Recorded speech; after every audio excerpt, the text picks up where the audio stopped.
So yeah, first of all, I wanted to talk about what I think are some important questions or kind of discussion points. And I wrote here the TES field. And so by TES, here I mean tax, but I think a lot of what I'm going to talk about also applies to TDCS. And then the second part, I want to talk about some work that we're doing in my lab to kind of address some of these questions. Okay. So I think there's kind of three main questions that came to mind when I thought about making this talk. And the first is, do weak alternating electric fields in the brain, do they actually entrain neural activity? And then we can also ask, do these brain fields, do they actually cause the observed human behavioral effects? Because as we've also shown, we can see these effects in human experiments, but are they really being caused by the electric field in the brain, or are they being caused by peripheral nerve co-stimulation? And that's kind of what I want to ask with the final question, is what kind of effects could we expect with TES co-stimulation of peripheral nerves? See. So the first question is, do these electric fields in the brain, do they actually do anything? Okay. And so I kind of look back through a lot of the literature. This is definitely not a complete list, but I think there's lots of evidence that show that these weak fields do cause neural entrainment. And so here I really focused on kind of some of the neurophysiological results. So there's work from Flavio Fraulich from 2010. This picture is from Buzaki's paper, Osten et al. From Journal of Neuroscience 2010. And so what they did is they implanted electrodes on the skull of these rats. So they're freely moving awake rats. And then they applied fairly weak alternating currents. And so here it's like 0.4 volts that they apply. They didn't calculate the electric field strength, so we're not kind of sure in this paper what was the exact electric field strength. But it was kind of on the order of the local field potentials that you see. And basically they saw that neurons do entrain to these. So the neurons kind of shift their spike timing to synchronize to this externally applied electric field. And here, we can also be sure that we're not stimulating peripheral nerves because the electrodes are on the skull. And that's also quite similar to what we actually showed in our Nature Communications paper. So that wasn't kind of the main result we reported, but in the first part of the paper, we also have these neurophysiological experiments. So now it's an anesthetized rat. But here we have these stimulated electrodes on the skull. So we're sure that we're not stimulating peripheral nerves, and we can apply fairly low amplitude currents. So here, so here we're applying about 0.1 milliamperes or less than 0.1 milliamperes. And we calculated the electric field strength for these, and it's fairly weak electric field strength that we get. So probably 0.9 volts per meter, so a bit less than 1 volt per meter. And we can increase that, and here we go up to above 3 volts per meter. And so we also see in the rat that certainly with 3 volts per meter, you get fairly robust entrainment effects. And these are amplitude dependent. So as you decrease the electric field strength, even here down with fields less than 1 volt per meter, we could measure a significant effect of neural entrainment. So I would say our data and other data definitely show that these weak fields will have some neural entrainment effects. So we do have these neural entrainment effects. And so there's been a few recent papers that have come out, and we'll hear more about this in the next talk from Christopher Pack, where they do similar experiments, but now in the awake macaque. So they put scalp electrodes on, and they've also done some controls more recently for peripheral nerves, so block the peripheral nerves, and they show that there are some neural entrainment effects with these weak electric fields. It's also a paper from the Opitz lab. And so that's what I show in this figure here.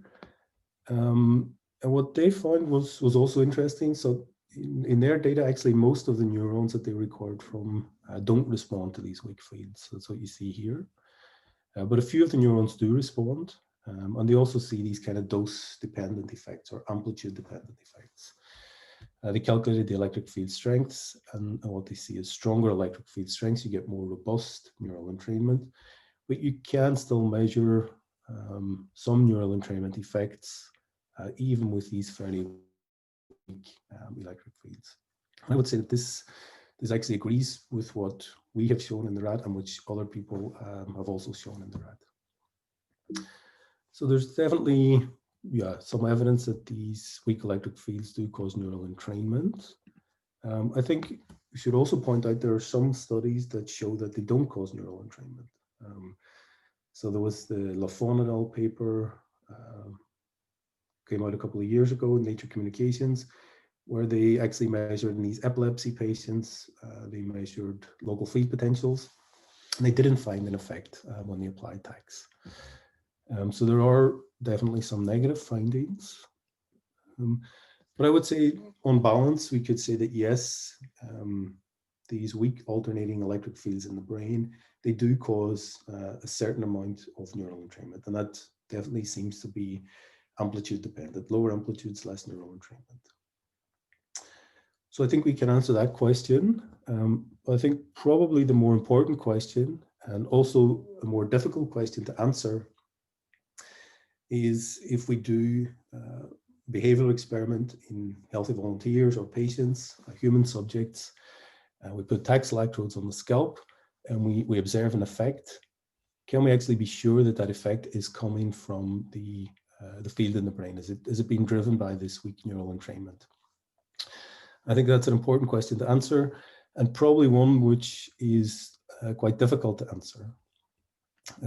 So if we look at most of the studies that have been published already, with TACS, it's also same with TDCS, they use these sham controls. And so sham control means basically that you switch off the stimulation in one condition, and then you have stimulation on in the other condition.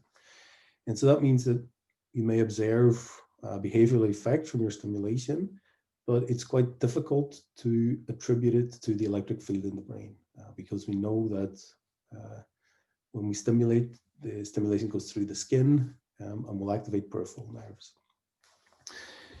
And so what we did in a 2019 paper was that we actually controlled for the effect of peripheral nerve stimulation. So we used these topical anesthetics, Emla cream, that we rubbed into the scalp on the electrodes. And here we looked at the effect of TACs on physiological tremor and also on essential tremor in patients.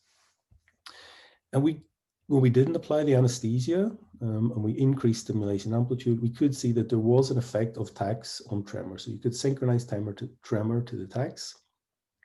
But when we applied the anesthetics, the effect more or less disappeared, was certainly reduced, significantly reduced. And so in this case, we couldn't attribute the effect of TACs to the electric field in the brain. And it's more than likely being driven by peripheral nerve stimulation. So this was our work. More recently, there's a TDCS study. It's just been published in Science Advances. I think the last few weeks it just came out. A very thorough study, so there are many, many experiments in it from Sven van Est. And basically they conclude that TDCS effects on memory were not caused by the electric field in the brain, but they were caused by, again, by peripheral nerve stimulation. And so here I just picked out one of the experiments, which is similar to the kind of controls that we did. And so they have a no anesthesia condition where there is an effect of TDCS with memory. But when they repeat that with these topical anesthetics, they see that this effect is reduced. And so again, it seems that at least some of TDCS effects in memory, in this case, are probably not being driven by the field in the brain, but are being driven by peripheral nerve stimulation. But I think also to be balanced, I would say it's probably a mixed bag. So there's a a study from Thiel Willy Bergman that I chose, but I'm sure there are also others out there where they do carefully control for co-stimulation effects. So it could be peripheral nerve stimulation, but could also be retinal stimulation. And so in this study, they were able to show that TACs could suppress gamma band oscillations, and they could attribute that really to the electric field in the brain. So they could rule out that that came from retinal stimulation.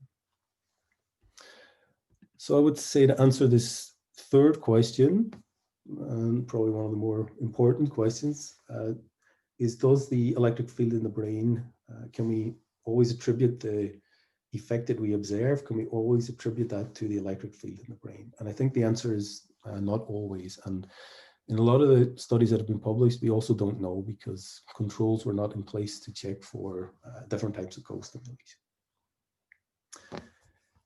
And so that kind of brings me to the last question. So what effects can TES co-stimulation of peripheral nerves cause? I think there's really a range of different effects that we can look for. So I'll point out here some of the steady state responses. And so we would expect to see some of these when we talk about TACs. So we stimulate with repetitive stimulation, so sine wave stimulation.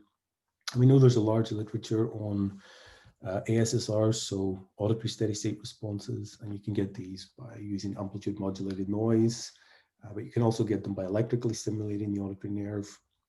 And basically you see that parts of the auditory system phase lock to that stimulus, and you get a frequency following response in different parts of the brain. You can do that with visual stimulation, so you can flash a light on the retina and get a VSSR, but you can also do electrical retinal stimulation, and you'll see that the visual cortex will also follow that. And that's probably also what happens when we put TACs electrodes on the head. The participants see phosphenes, which is electrical retinal stimulation, and that will cause a frequency following response in the visual cortex, which is not caused by the electric field in the brain. But there's also large literature on these somatosensory steady state responses. And again, you can generate those with tactile stimulation, so just repetitively tapping, but you can also do electrical stimulation of a peripheral nerve to generate those. And so what we also showed in our paper in 2019 was that you definitely get these somatosensory steady state responses with TACs. So what we did is we took the TACs electrodes off the head and we just moved them onto the arm and applied stimulation through the TACs electrodes onto the arm. So there's no electric field in the brain, but you still measure a frequency following response in the brain. So we measure EEG in the brain, we stimulate at 20 hertz, off, low, and high, and we see very nice frequency following responses in the brain that are being caused by peripheral nerve stimulation. So I would say that's kind of one class of peripheral nerve effects that we might expect, certainly with TACs. But there's also a large range of other effects that we should look out for, I think, and also control for and really think about. So there has been, I think, a big kind of re-interest in cranial nerve stimulation. So there was a paper from Maren Bixum's lab where they do a lot of TDCS work, really on the effects of cranial nerve stimulation. And so that was probably the most downloaded paper in brain stimulation in June. And in that paper, they also have a section on the effects of TDCS, where they really point out that just because of the physics of transcranial current stimulation, you're always going to get a stronger electric field in the skin. That's going to stimulate peripheral nerves.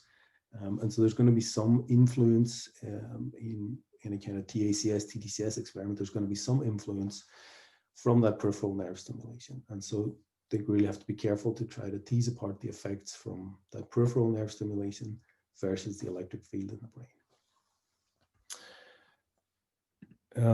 So during the lockdown, when we weren't able to do experiments, we also had some ideas on this. And so we wrote up and just had accepted an opinion piece on some of the potential mechanisms of peripheral nerve stimulation. And so we see here, this is kind of focused more on TDCS, but we see here the typical effects that we expect with a transcranial mechanism. There's also a transcutaneous mechanism. So we expect strong electric field in the skin, which will activate these peripheral nerves. So here we're talking, depending on the montage, it's going to be the trigeminal nerve or the occipital nerve. So you'll really create action potentials in those nerves. And we know that because you feel this tingling sensation. And so those nerves give input to the brainstem, so directly input to the brainstem, and they will activate the locus coeruleus, which we know will cause norepinephrine release. And norepinephrine basically will be released in many parts of the brain by activating the sympathetic nervous system, and that's will increase cortical excitability, increase plasticity. And this is really another mechanism that we should should think about and try to investigate. And that's also, kind of what I say here. So TES may also be stimulating this sympathetic nervous system, activating the ascending reticular activating system, causing norepinephrine release throughout the brain, which could also be causing some of the observed effects. And so to kind of answer the last question, what effects do we expect then to see with co-stimulation of peripheral nerves? I think the answer is many. So there are many different types of responses. So we could see steady state responses, also activating the locus coeruleus and norepinephrine release. So I think it's important to bear these things in mind when we're doing TACS and TDCS experiments, and think about good controls that we can bring in to actually test and dissect what is actually causing the observed effects.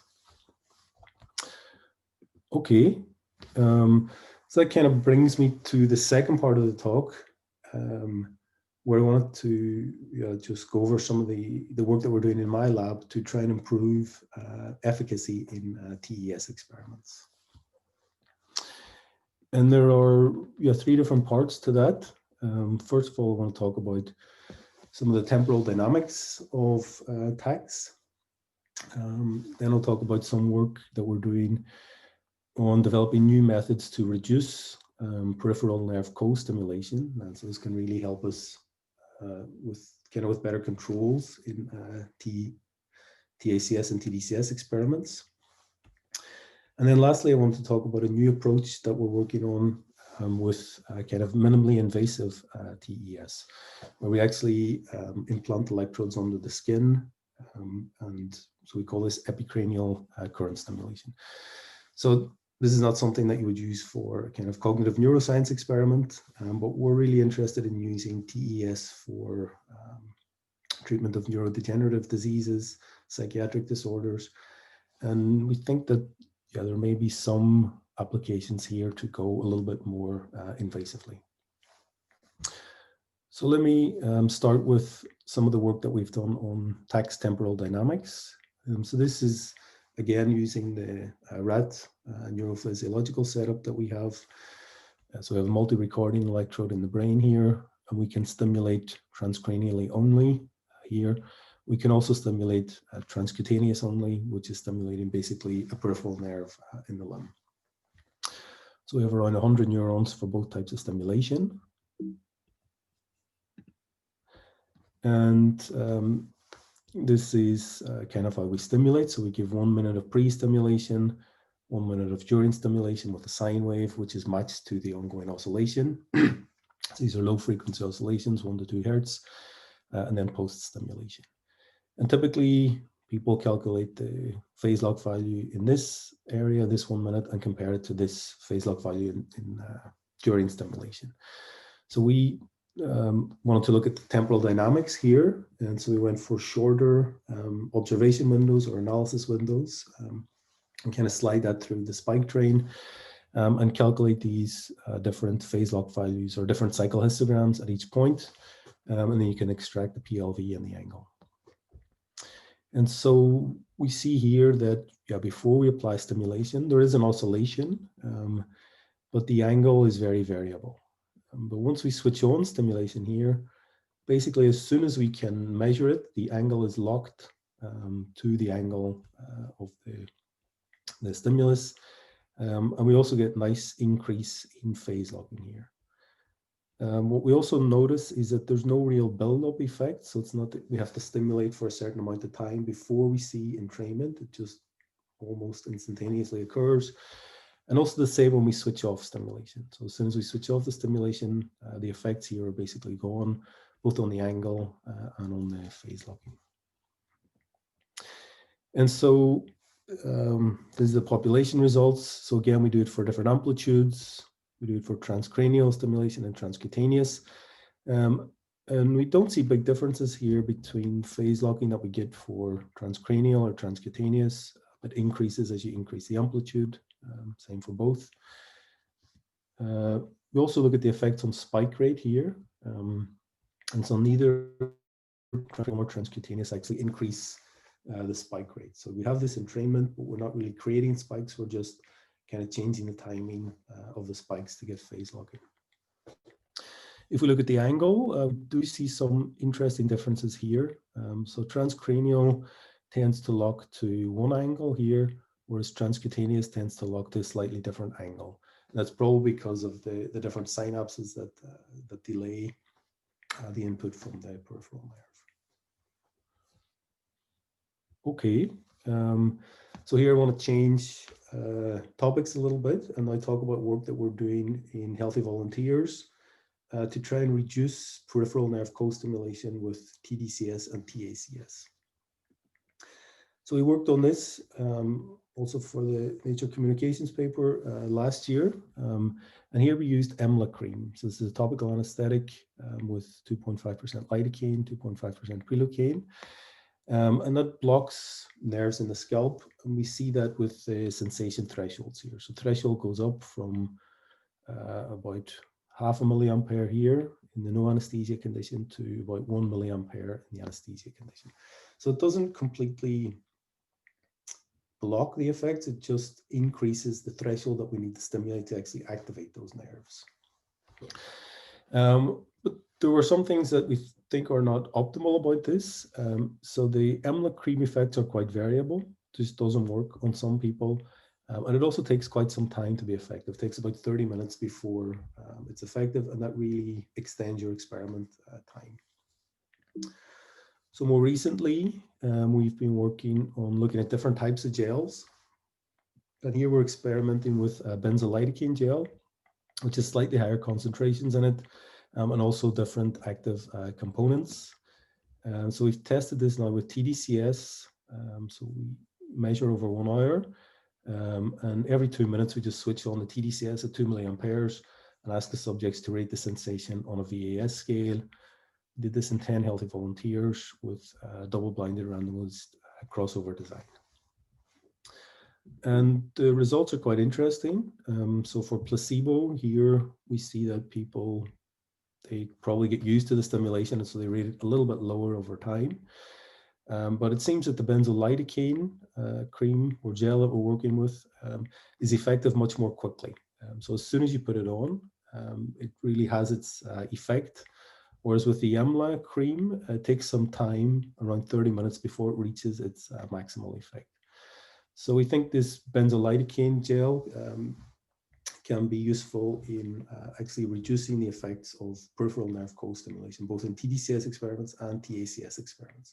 So it can be a good way to rule out the effect of peripheral nerve co-stimulation. And so we've done statistics on this with linear mixed model, and there is a significant effect of gel, but also significant interaction of gel and time. And Silke Kerstens has a poster on this, so if you want more information, you can see that in the poster session.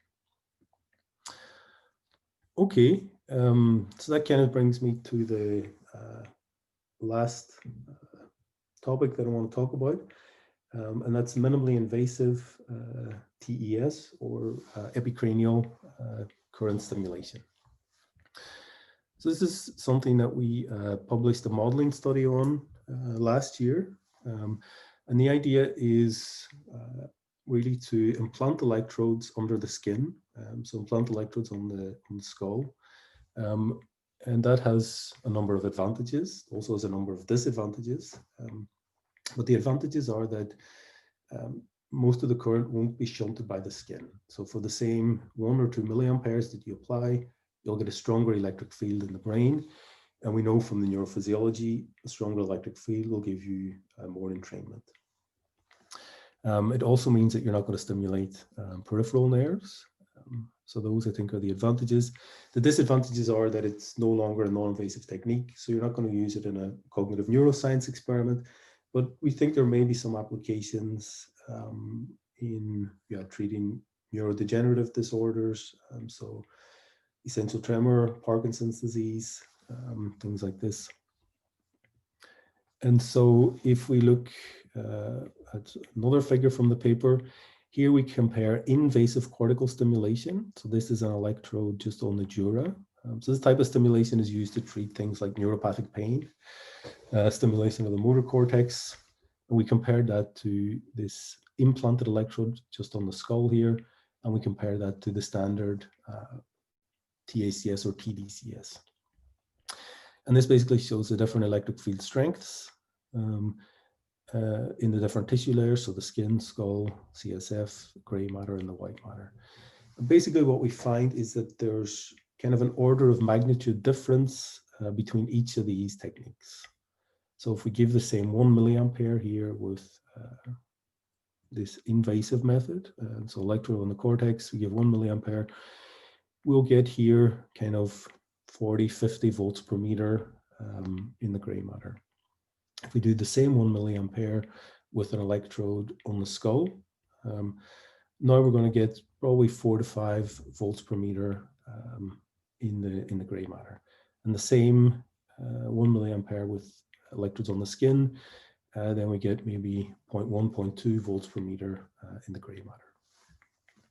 And so we kind of compare that in the tables here. So this is invasive cortical stimulation compared to TES. These are the fields in the skin, skull, and brain, all for the same 1 milliampere. And so this is for the electrodes implanted under the skin here. And we checked out or tested different kind of disc sizes and different spacings. And by changing that, you can have some effect on the field strengths here. But for 1 milliampere, they're always in the range of 3-4 volts per meter. Invasive cortical stimulation is going to be much higher, and through the skin is also going to be much lower.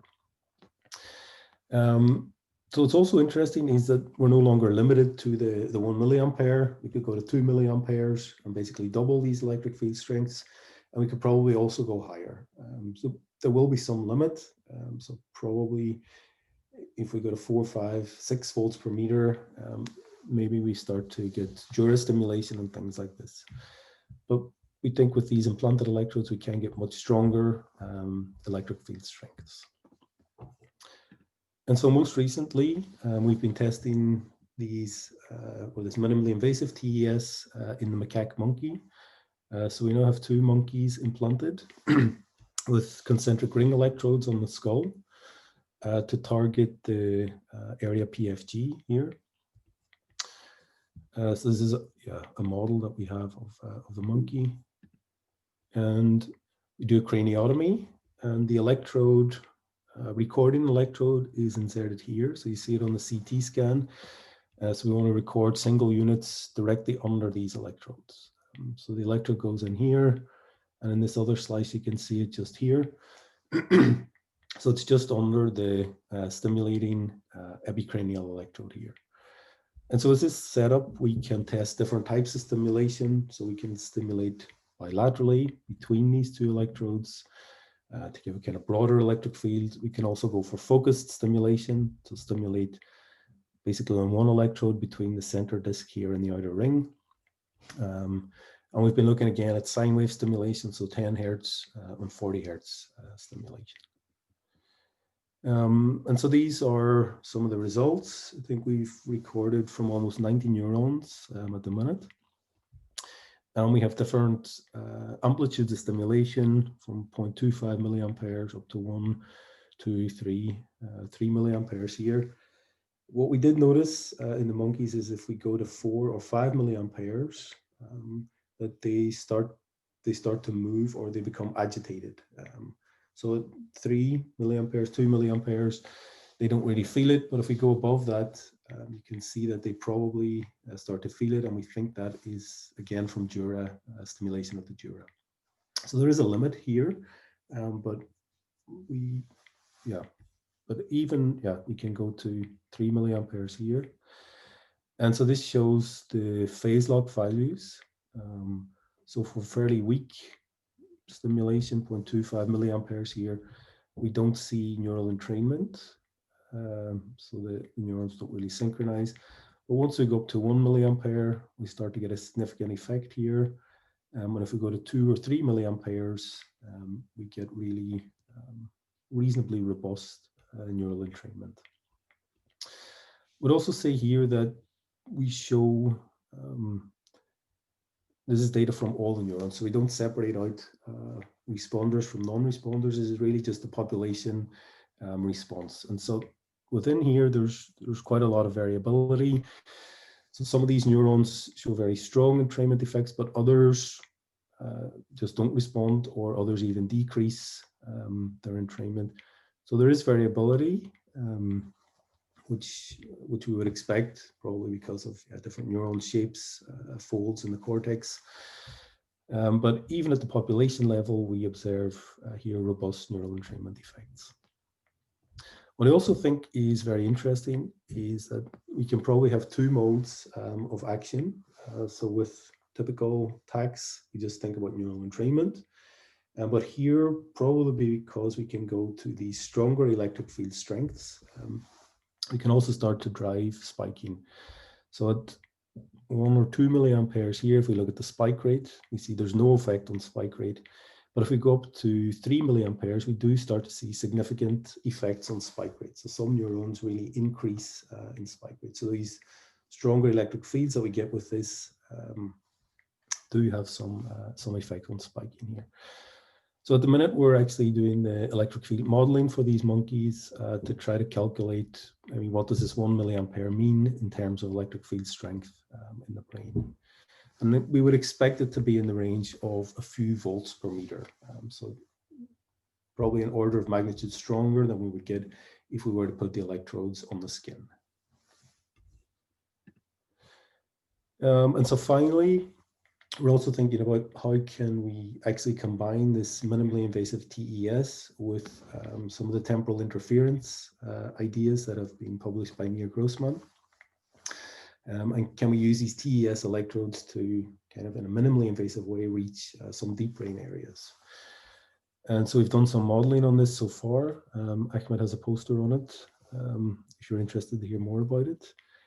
So we have 19 electrodes on the skull, and we apply two different carrier frequencies, 2000, 2010 hertz. And we use a minimization approach basically to calculate the optimal configuration to target the hippocampus. So this is similar to the approach used with standard TES published by Lucas Parra's group. And so what we see is that with 1 milliampere here, we can get minimally invasive TES combined with temporal interference to get some electric field strength in the hippocampus. So it's not very strong at the minute, so it's 0.01 volts per meter, but it's reasonably focused. And again, we're not limited to this 1 milliampere, so we could increase that and probably increase this electric field in the hippocampus. And finally, we also compared that with standard TES and temporal interference. So this is 1 milliampere, now 3 electrodes on the scalp, trying to target the hippocampus.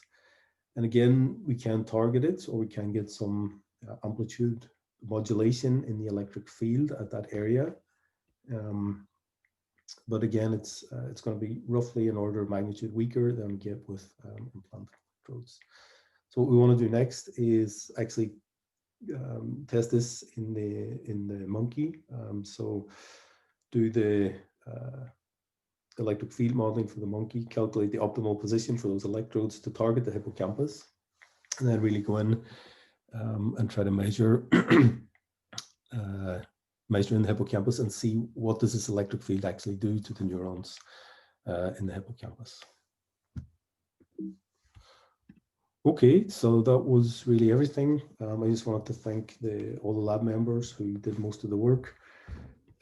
Also collaborators who are helping us with the monkey work, Professor Peter Janssens, also the funding agencies, and of course the conference organizers. Thank you. And yeah, I'm happy to take any questions and discuss the work.